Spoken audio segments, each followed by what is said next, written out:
Hey, let's take a look at Comme des Garçons Fall 1998 Collection Fusion. Just to preface, first of all, I will be doing more videos on individual runway shows, but also I picked this one because I got a skirt from this collection from this really notable collector of Japanese fashion named Arianna. She has a huge, very well-curated collection of undercover Issey Miyake, Comme des Garçons, Junya Watanabe. She has like the most grailed pieces, and she also sometimes sells her pieces. My thesis about Comme des Garçons Autumn-Winter 1998 Fusion collection is that I think my central point or thesis about this collection is that Fall 1998 Fusion by Comme des Garçons is about the beauty of human fallibility, ingenuity, and complexity, and this collection serves as a parallel for jazz music's rebellion, beauty, and deconstruction. Using familiar tailoring and design conventions, distorting and combining them, Fusion orients itself away from the superficial and perfected and instead revolves around challenging expectations of perfection or automation in a critical and complex manner. And I think that this is essential for us to see as we view the increased automation of AI in broader culture. The runway looks in this collection act as symbolic representations of Comme des Garçons as a fashion house and their process to expose the commercial fashion system, as well as frameworks for design, to deconstruct them, to work toward freedom, which is essential to Rei Kawakubo's practice. And it lends itself to questioning and resistance and reimagining, which all work together to empower their audience to undermine fascist ideologies that inhibit critical thinking or undermining authority. I think this collection disrupts the norms of the fashion system and reshapes them, just as jazz does. And it makes the deconstruction the art and encourages interrogation of the discipline and art itself. It challenges the viewer to engage with the complexity rather than just the outcome or the result. And this experimental hybrid collection that's focused on process establishes a tension through coexistence of discipline and disruption. This show is about the body as a site of reconciliation and mediation, with some feminist leaning complications about women's identities, and pushes the public to have more reverence for women and garment construction by complicating both. Period. So just a little background on the house that we're taking a look at. This house is called Comme des Garçons, and it is led and designed by Rei Kawakubo and the Comme des Garçons design team, and it was started in the 70s in Tokyo. From Universe of Fashion in 1998 on Comme des Garçons, they say that the brand is the outcome of the visionary Rei Kawakubo. According to that book as well, Comme des Garçons is both a label and a program of fashion, which I would agree with. And that fashion house is known for subversive, abstract, feminist-leaning, artful, avant-garde fashion. They are usually one of the main shows pushing the agenda at Fashion Week every single season. What they offer is much more conceptual. There's this really good System magazine interview with Rei Kawakubo where she talks about her inspiration and how the rules for her design are in her head.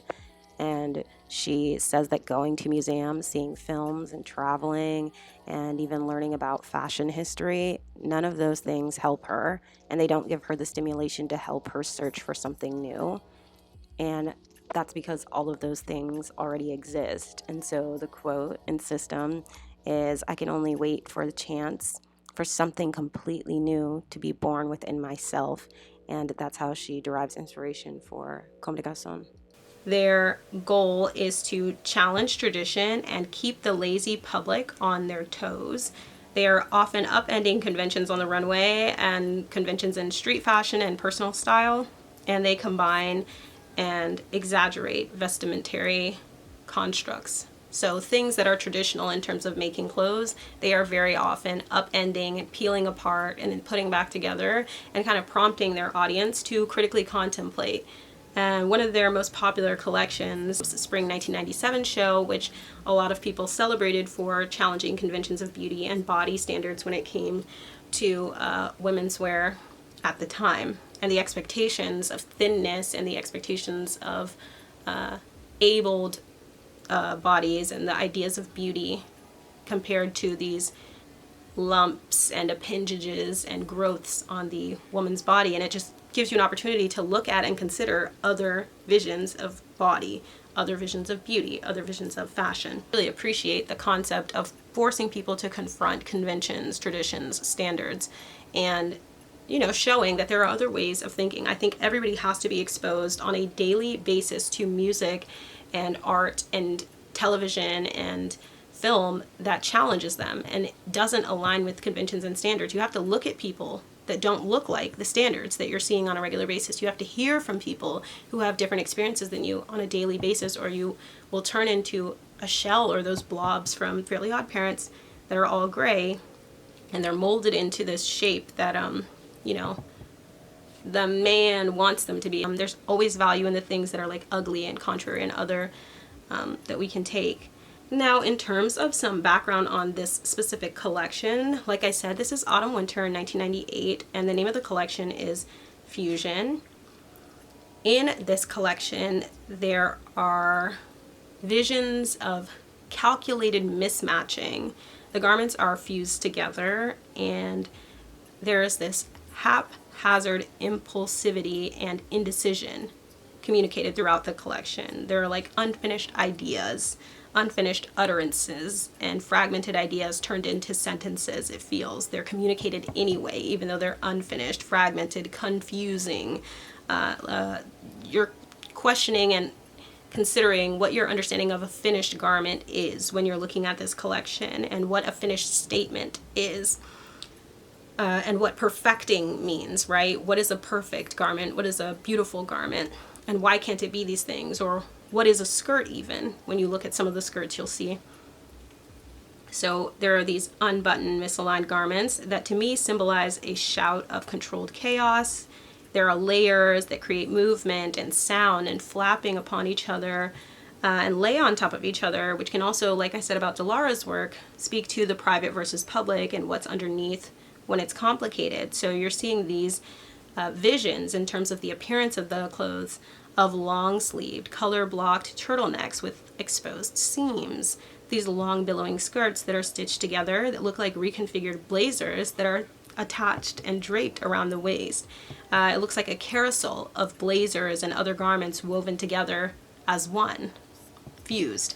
There are these high collar single sleeves, coats, and patchwork skirts layered on top of other coats and other sleeves. There are bunched up coats and upside down skirts with closures and lapels and bodice pieces flipped inside out. There's like this military looking inspiration, otherwise well-tailored jackets, but it's all fused together, unfinished and blended garments that look and feel somehow harmonious and interesting, and it forces your eye to linger.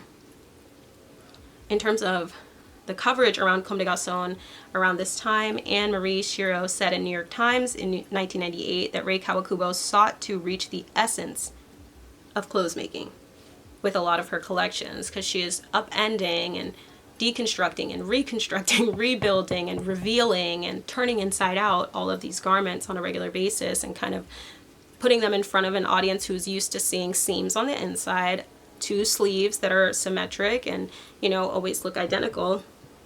Instead, she's kind of showing and revealing the insides, the layers, and the ways of pairing these things together in a way that's really unexpected. In terms of the trends now and, connecting this back to the current culture, I would draw a parallel between this way of fashioning garments and the chaotic customization trend that we're seeing at Miu Miu and Prada and Bottega and all over the runway. The keychain and bag charm discussion that we just had, the keychain spreads, someone sent me one on X the other day, and the fact that these to me are like symbolic representations of a bunch of experiences.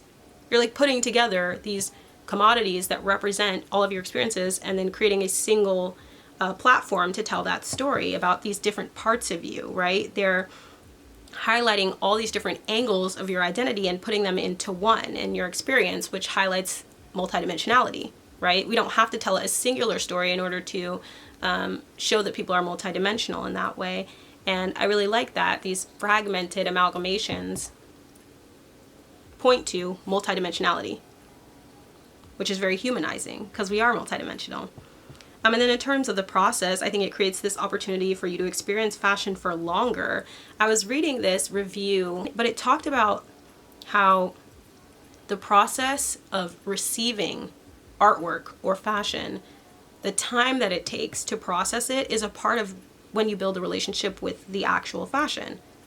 The time, not just the act of doing it, but the time between it hitting your eyes and then you working to be repelled by or understand it, etc. That is a part of how you build a relationship with fashion. And I think that that was so critical and essential for me to learn about, because it's true. The time that it hits you and then you have to walk around it and see what's going on the other side. That's why I hate that I can't find the video of this runway show. Can you believe it? But I can't. But it speaks to this like multidimensionality that forces you to process this from all different kinds of angles and receive it. And I think that that's also part of why I fell in love with the collection, because it took me so long to look at each look. And then in terms of the beauty for this collection, I think inanimacy may also be a theme here, very similar to the House of Margiela, because the articles about this collection speak to the lines underneath the eyes and on top of the eyes on all of the models. To me, they look like anime characters with the bars over their eyes. It's also a way of reconstructing the shape of eyes and the shapes that we create with makeup and beauty standards, like the expectation that makeup should look the way that essentially mine does. For the most part, I have like no eyebrows, but I think I do most of the rest of my makeup in a way that's pretty conventional. Like, who's to say that eyeshadow can't extend down to the cheek, and why not? Like, why are we trying to create these shapes of eyes and cheeks, etc., that look a certain way, and we know what certain way and what certain age makeup can sometimes make you look. And so it's reconstructing the shape of the eyes. It's man-repelling makeup and hair, which I love. And that's part of why I said that it's feminist leaning and really, really connected to the culture of chaotic customization, because when I finish my writing about the Miu Miu and Prada shows, I'll talk about how a lot of the chaotic customization reminds me of hipster fashion culture, and how a lot of the point of that was like a consciousness and awareness about the political structures that inform getting dressed. And like taking from punk cultures and alternative subcultures and embracing man-repelling with fashion. It's not about being conventionally sexy or hot or attractive. It's about being a feminist and understanding that like we can wield our beauty, power, sexuality in whatever ways that we want to, and not in other ways. And so it's a very man-repelling, visually repulsive collection in some ways, which I think is really cool because it's also so beautiful and satisfying to the eyes in a lot of ways. But I like that the makeup is not about like making the models look young and conventionally attractive. The hair is also chopped, the eyeshadow is harsh and black, and their eyebrows are drawn as straight black lines underneath their actual brows. The eyes are darkened with smoke, so maybe it's about complicating identity as it relates to life, and maybe the inanimacy is to speak to you know, how women do not always get the opportunity to be seen as complicated, very similar to Dalara's work in that way.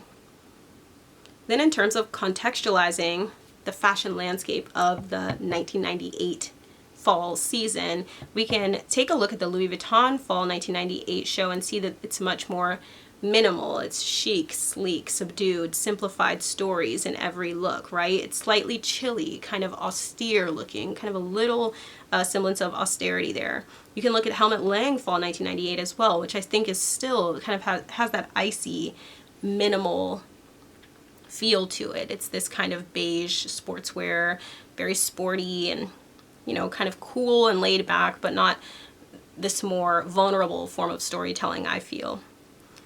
Miu Miu fall 1998, again, the story of color is told across the Miu Miu collection, but each look is very similar. But it's not this very, very vulnerable, layered way of complicating womanhood. So when we're looking at fashion from around this time, which maybe I need to put this section before what I just said. When we're looking at fashion from around this time, and we are contextualizing this show versus the other shows in the 90s, it's important to keep in mind there's like this digital boom. We're in the late 90s, we're kind of moving closer into embracing technology and these advancements in tech. We have these visions of the future commanding the cultural aesthetics and informing the ways that things look. And I think that that's kind of what leads a lot of these more sleek, minimal, cool designs, that it's kind of cold like technology, whereas I feel like the Comme des Garçons show is much warmer and much more layered and complicated and human, right? It's complex, it's incorrect, it's imperfect. I remember my dad works on computers his whole career and his whole life, and he was telling me like the difference between like a human and like the data that you put into a computer is they can't be random. Like the information is coming from like numbers and dots or whatever. You can be random, you can come up with actual random creative ideas.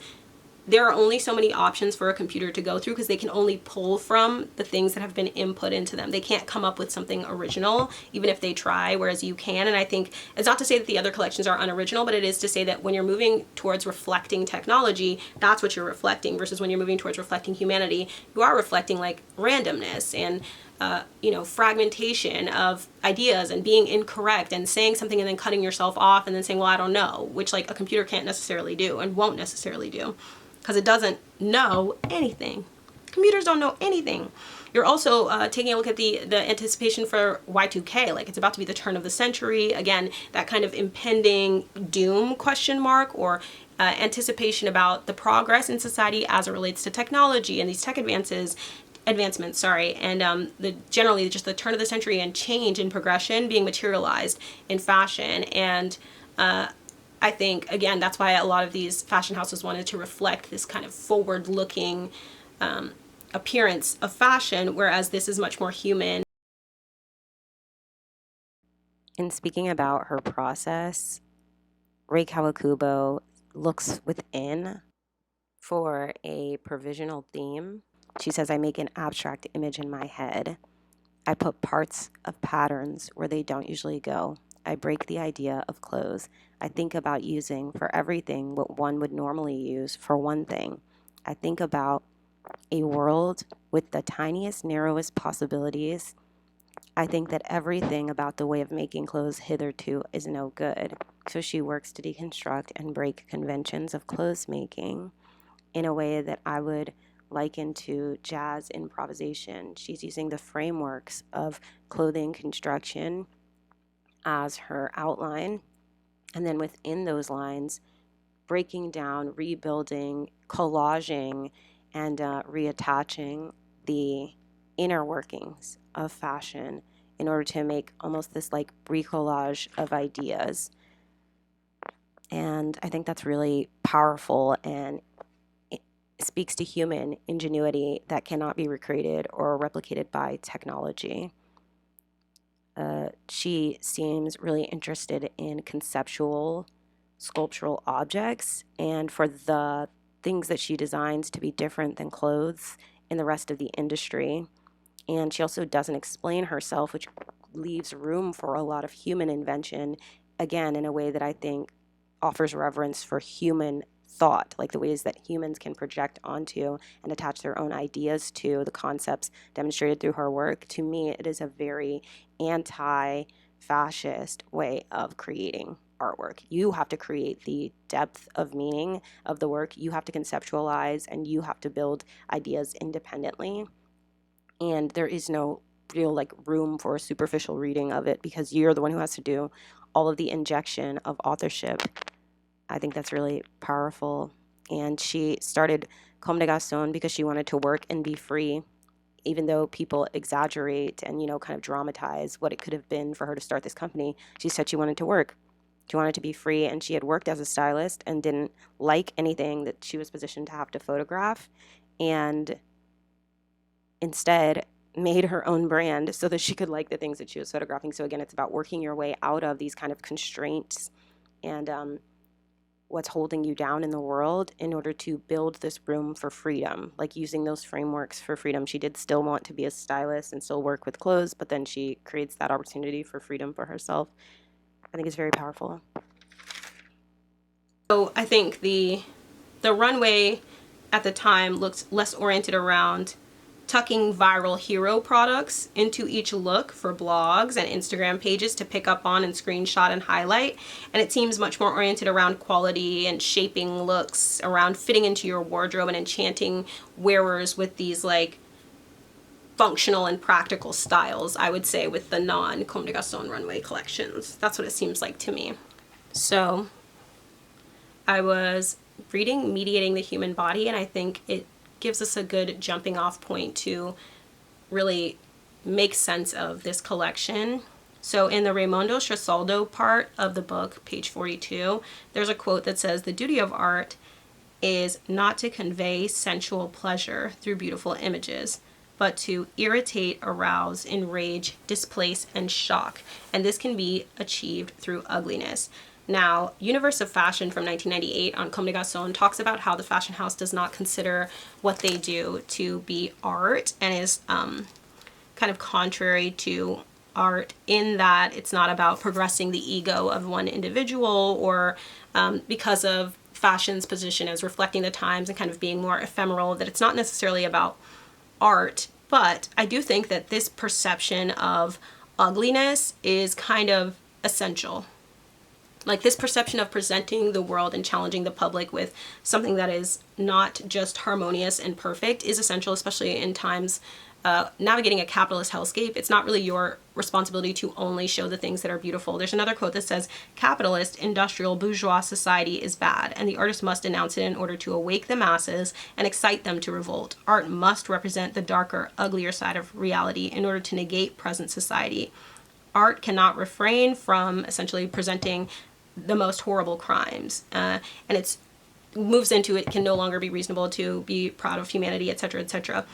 Obviously, we don't have to go to the full extreme that no art is allowed to be beautiful, but I do absolutely believe that art should have, and design should have, some degree of reflection on the atrocities that humans can and do commit on a daily basis, and acknowledge that, like, life is much more complicated than superficial art can make it seem. Because if we don't critically challenge and contemplate art and its place in our society, we will continue to descend into, you know the word, and we don't want that, right? We want art that acknowledges complexity and that isn't just superficial or reductive. I said that this gives you the opportunity to reflect on conventions of design, conventions of behavior, and how closely we align with rules and how we engage different industries. Are we mindlessly following them? Are we just being sold to? Are we being told that things are good through design and aligning and saying, agreed, let's handshake on that? Or are we saying, I doubt it? Are we saying, I question that, you know? I said that it's about embodying and materializing the idea of undermining conventions in this collection, right? Enclosing the body in these convoluted, confusing, confusing wrapped layers of fabric with different meanings from each other. It's like unifying symbols on the body at once, unifying and complicating those things on the body at once, and then working to process them. You know, mediating the human body. The body is the site of this complexity, and the body is the space for this to be reconciled, right? All of these things are complex. All of these things are imperfect. All of these things are saying disparate things with disparate parts, disparate fabrics, etc. But this is the place where we make sense of it all, right? And especially on a woman's body, I think that that's worth considering. How we're decorating the body with complexity and confusion instead of just keeping those on the interior. I said the body is where we reconcile and mediate pleasure and pain, ugliness and beauty, horror, perfection, truth and lies, and where we work through and process those all at once. But there's a lot of talk from philosophers about the body as a site of complex experiences, right? Which makes sense. So in terms of feminism and complicating women's bodies, I appreciate, like I've said throughout this collection, using clothes to communicate the complexity and layers that exist in womanhood. I said this as well with Dilara Finikolu. I really don't like fashion that is like simple and reductive for women's wear, because women are such complex people. It doesn't have to be dramatic or ostentatious, but I do think the fashion should and can sometimes, from some houses at some point, represent that women are multidimensional people, right? Women are not caricatures and they're not characters. Women are multidimensional people. They are complex, they're full, right? And it's worth understanding, especially with the historical subjugation of women to violence and the undermining and marginalization of women. And then how this connects to garment reverence and complicating clothes making. I said that in terms of, again, the process of Rei Kawakubo always trying to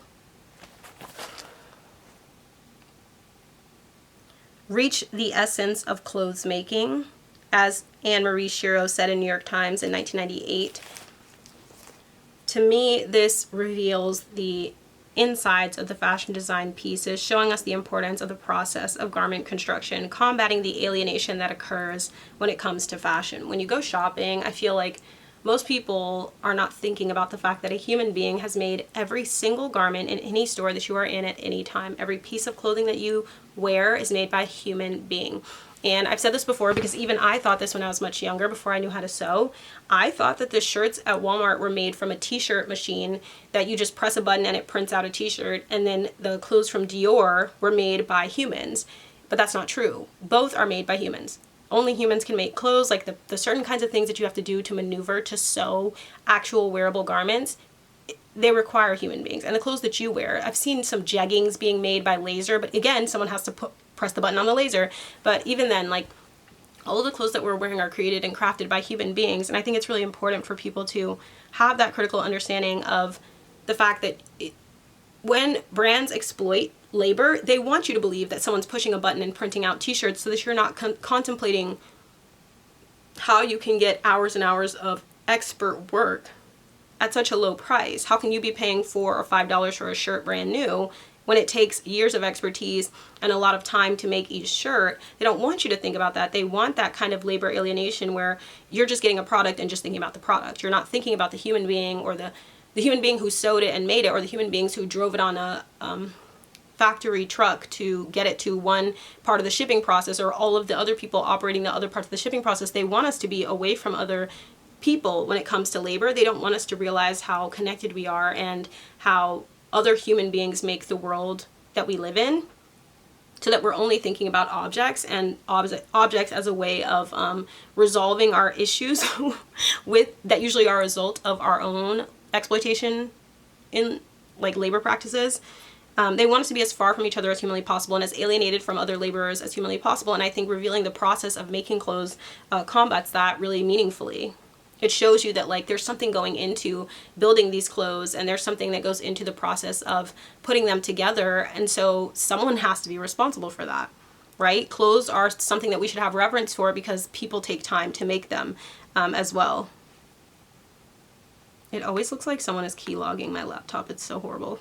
I also think that if we're going to get really like philosophical, creating alliances between different kinds of garments is like a way of uniting different kinds of people and deconstructing borders and deconstructing ideas of like separation and segregation, and bringing into the public's ways of thinking about like unity and connection between people. But that's me really pushing it.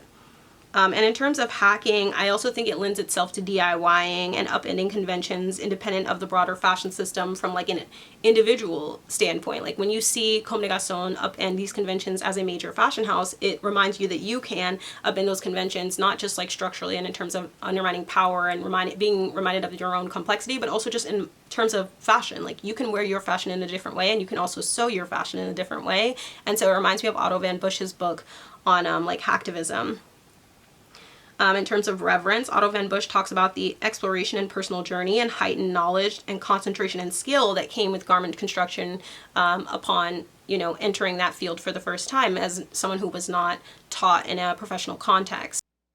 And these ideas of hacking clothes and reworking them bring us back to the central thesis about human authorship in fashion. It reminds me of John Waters on his Ray Kawakubo obsession in The Cut. He talks about how outfits should be purposely wrong, and how Ray Kawakubo specializes in clothes that are torn and crooked, permanently wrinkled, ill-fitting, and most of all expensive, which is super funny. And then he likens Comme des Garçons' work to secondhand clothes because of the irregularities and those clothes that would otherwise be discarded. And it speaks to appreciating what humans can inject into wearing fashion, styling, and even creating clothes, right? You're thinking about how clothes that have irregularities occur because of accidents, because humans are fallible and humans can make mistakes. And it reminds me of improvisation and jazz and, making that into something beautiful using human authorship. And I think that that's the reverence that a lot of people don't get until they are positioned to have to make their own garment for the first time. You have to understand when you're hacking and deconstructing and reconstructing, rebuilding, reimagining, and envisioning a different landscape of fashion, that it involves people. And you demonstrate, or sorry, you develop a stronger reverence for those people and for those processes and for upending all of those things when you see it stripped down to its barest essentials. It's revealed to society the things that are hidden usually within the fashion system. And I think that this collection does a really good job of revealing things that are usually hidden. I'm like speaking in gibberish and like in riddles. I would also say that the like literal revealing of the insides of garment construction, like showing the seams, things like that in the design, it's a parallel to revealing the ways that we interact with standards and convention. It's a parallel of revealing the complexity of womanhood and things that are usually hidden about the fashion industry as well. And the things that are usually hidden from us by these broader systems of power are now opened up and revealed. In the book as well, Comme des Garcons, Universe of Fashion from 1998, it talks about how Rei Kawakubo feels that creation is not something that can be calculated. So maybe this is about improvisation, jazz. Like maybe this is a jazzy collection. And I feel like the collaging throughout this is consistent with their ads and branding. And maybe the point of this collection is for us to see the counter, I guess, of AI, which is like human ingenuity and human improvisation and the things that humans can do to combine ideas together that a computer can't and technology can't, as we are getting closer and closer to the year 2000 or Y2K, and as technology becomes more and more emphasized in the late 90s. Maybe this collection is about saying and demonstrating reverence for humanity. Maybe it's about saying humans can do this, humans can improvise, and humans can have these creative ideas where we combine things and speak to each other in a language that we understand that a computer can't really meaningfully come up with in a way that is the same. I think this collection is secretly about improvisation. I think this collection is about jazz, and I think it's about the beauty and harmony that humans can and do create every single day with their disparate parts when they're fused, right? These are things that women and humans can make of the world around them that only people can make. And so maybe it's about that. I think it's about appreciating other people and appreciating the love and joy and life that humans can bring to design. So overall, it's a beautiful collection. It highlights the value of collaging and combining ideas and further complicating the sight of women's bodies as complex, their private lives, their public lives, the pain that they go through as women, the joy that they go through as women, you know, the love that they're able to demonstrate and express, and how it all comes together on one lovable figure. And we're each of those. So that is my look at the 1998 collection Fusion. Let me know if that was fun or interesting, or if you would prefer for these videos to be something else, and we can take a look at different collections and work through them. But I loved this look, and I love the collection so much more that now I'm looking for other pieces from it. So if you have one, let me know. And I really appreciate you sticking through this one and sticking here on this YouTube channel. I love making YouTube videos more than any other platform. So thank you, love you, peace and love.